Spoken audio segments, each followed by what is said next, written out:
you said that your father decided to take his family back to the Philippines because he knew that trouble was brewing in Europe, Yeah. but didn't realize that what would happen later on in the Philippines in the Pacific, right? So can you tell me a little bit about your family members who experienced the war and you and your family members' experiences? The experiences that we had. Well, because we went back to the Philippines, and actually we got back there in 1939, so it was it was a while till 1941. But my father in early part of 1941, not early part, maybe around the summer of 1941, this thought it might be a good idea to for us to move to Australia, because he knew, things were happening in China, things were happening all over Asia. The Japanese were getting a little bit more successful in some of the things they were doing. So my father thought, oh, well, maybe as an escape plan, we should try and maybe go to take the family to Australia. And he actually booked us on a ship to go to Australia in January of 1942. Well, of course, the war started December 7th, 1941, and that we never got to Australia. So the war, Pearl Harbor was December 7th, and about 12 or 14 hours later, the Japanese attacked the Philippines. So it was instantly. I mean, it was you heard about Pearl Harbor, and the next thing you know, they were in the Philippines. So by that time, the war was on, and next thing we know, my uncle Alfred, who was with the Philippine Army Reserve, was called up. And then my another uncle Joe, was called up to also to go to be on MacArthur's staff. And then beginning of January 1942, my father was told to report to this sports stadium called the Rizal Stadium, bring a small suitcase and be there on January 9th. Which he did. And then he was sent to the Allied civilian prisoner of war camp in Manila. And we didn't see him for quite some time. But then we heard via message that, he was there for the duration, but they were going to let him work, have a job outside the camp. And when that started, we would be able to come and see him maybe once a month or something during the day, just to visit for about half an hour. So that was where my father ended up in Santo Tomas internment camp. And that was a university in Manila. Had been there since the early 1600s. And it had a big wall around it. A 12-foot wall around it. So that's why they chose that as the internment camp and they took it over completely. So they housed people in the gymnasium and in the buildings, and the families were allowed to build little grass shacks. And that's where my father was. So there were all kinds of, there were British, there were Australians, Americans, the majority were Americans, but all the Allied countries, representatives who were living in Manila and also internment camps were set up in the northern area of the Philippines, in a city called Baguio in the mountain province, where there were a lot of Allied people or international people or foreigners living there, because they were mostly in the mining. The big gold mines are up there, so they were in the mining business. And some camps were set up in the southern part of the Philippines, and that's where they held a lot of the missionaries. So that's what happened. My family was that left my grandmother, because my grandfather died of a stroke also at the early part of January. I think it just was too much for him. And so my grandmother, my mother, my three brothers, and I, my ama and our household help all remained in the house, in my grandparents' house.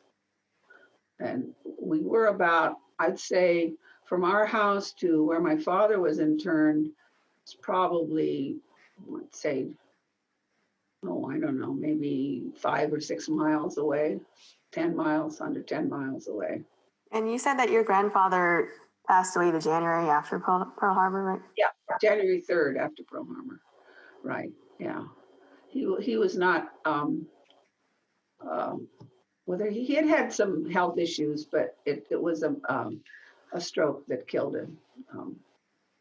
So we just lived there. That was it. And then I had a great grandmother who lived near us also, not far away.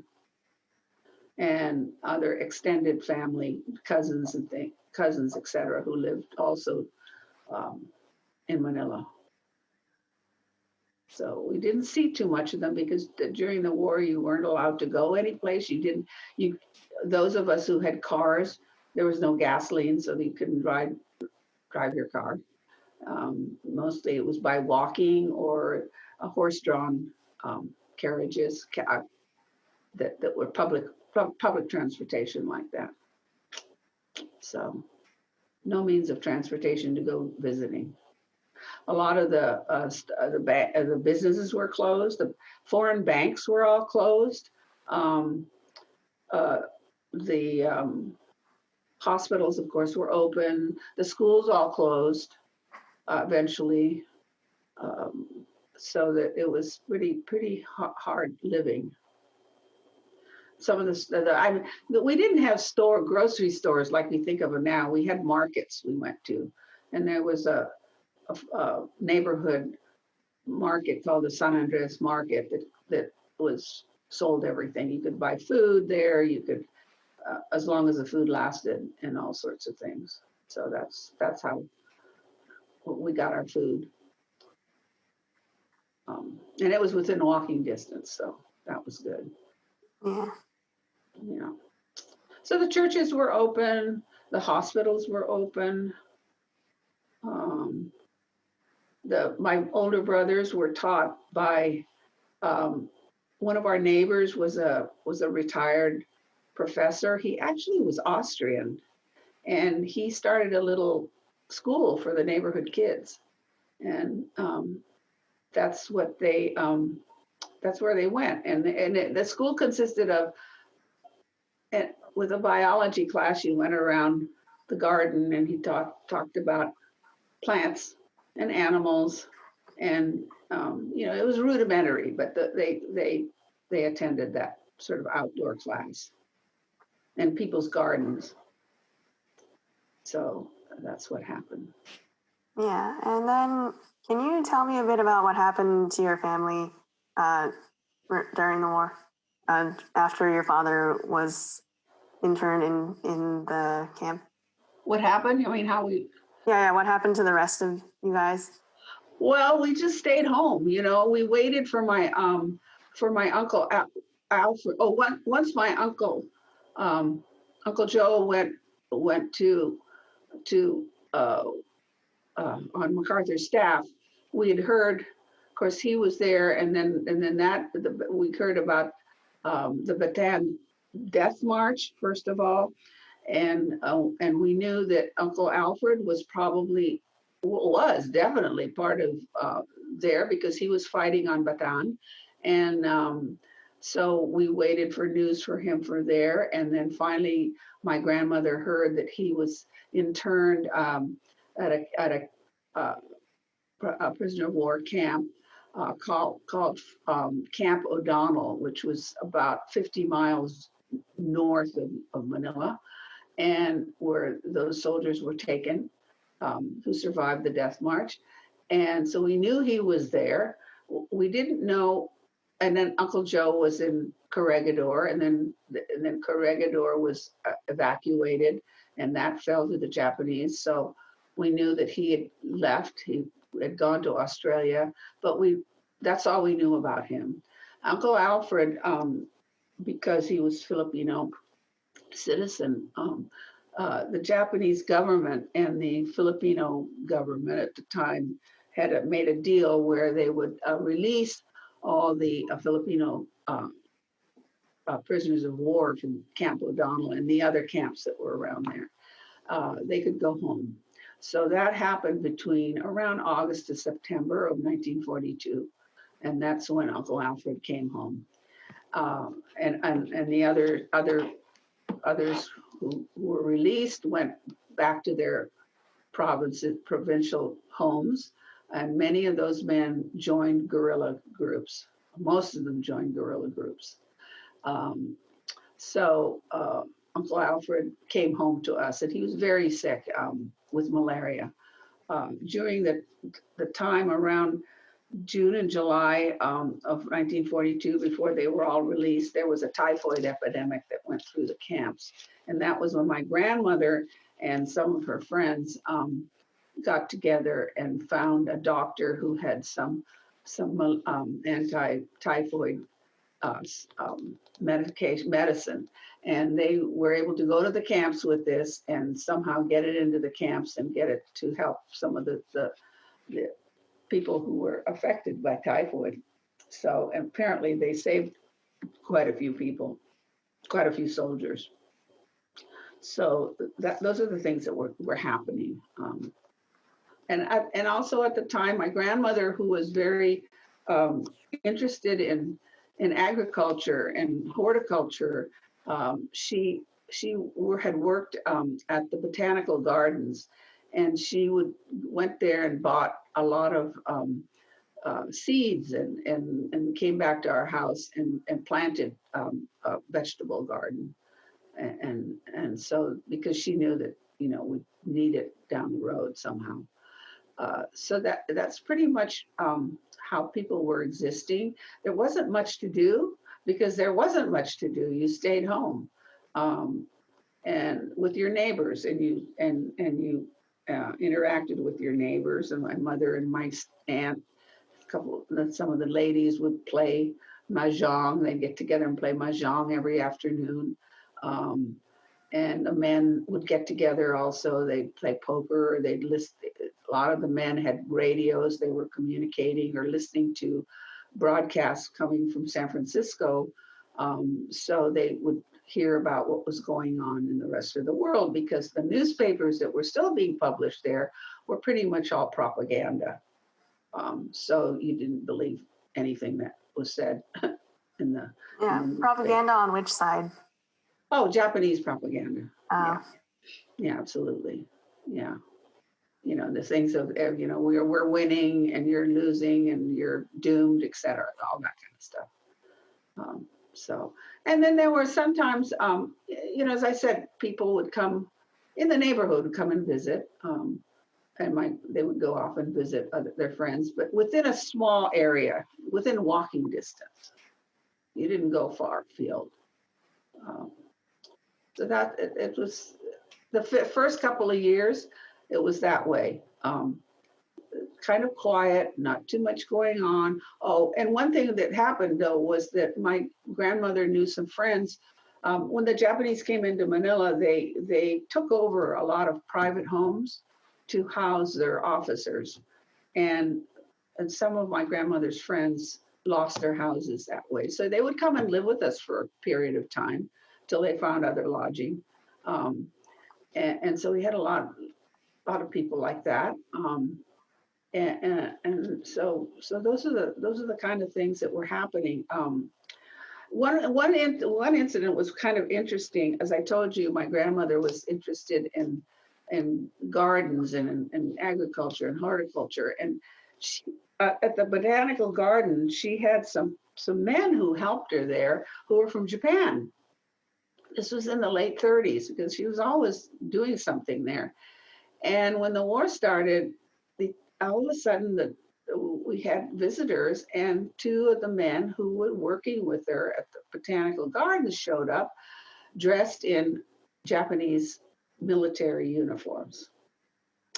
And they came to see my grandmother. They said, we just wanted you to know that you were always nice to us, so we're going to be nice to you, and don't worry that you're protected. And and my grandmother, that she wasn't buying it. So, and I'll never forget, because this is one of my memories from childhood. Um, they gave her a box of chocolates. They said, "This is for you and the family." And the minute that they left, my grandmother took the box of chocolates and she threw them in the garbage. She said, "You will not touch this." We were all crying. We wanted to have the candy. You know, what do you mean? What, can't we have the candy? She said, "Absolutely not." She knew darn well that it was all a big, hoax, or not a hoax, but she wasn't gonna buy into them. And that's another thing that is interesting, because the Japanese did send a lot of people in the 30s to the Philippines. They came as gardeners. I mean, because that I think hiding in their other life as gardeners, they were photographers. So because I know I have a photograph somewhere of my formal photograph of my aunt, taken by a well-known, by a Japanese photographer, and so they were there, they were looking around at things, they were photographing things, they were spies basically. Some came as amas, as nannies. So this is what was happening under our noses, and no one knew about it or thought about it or commented about it. So she knew darn well that they were spies to begin with, and they would always be spies, and she just wouldn't have anything to do with it. Oh, wow. So That was that. do you know what was like the majority of the Japanese community in the Philippines at the time spies, or was there also a sizable amount of just? I don't think there was a big Japanese community per se here. I mean, per se in the Manila during that time, but there were enough people who came who had specific jobs that they took, and they also were spying for Japan. And that was primarily why they were sent there. They did it all undercover. They were very pleasant. They didn't cause any trouble while they were there, but they were digging for information. And what sort of information were they digging Well, for? I think that the photographers would go out and they would photograph the airfields, the planes. They would take pictures of people who, who might be important to them down the I don't know. They were just there assessing the whole the military buildup, um, listening to what was going on, that sort of thing. Yeah, so basically aiding the Japanese government in like the plans of conquest, right? Sorry, I'm sorry. Basically aiding the Japanese government in their plans of conquest. Yeah, absolutely. Yeah, definitely, definitely. Yeah, just getting the lay of the land. And so that was what was going on in the 30s.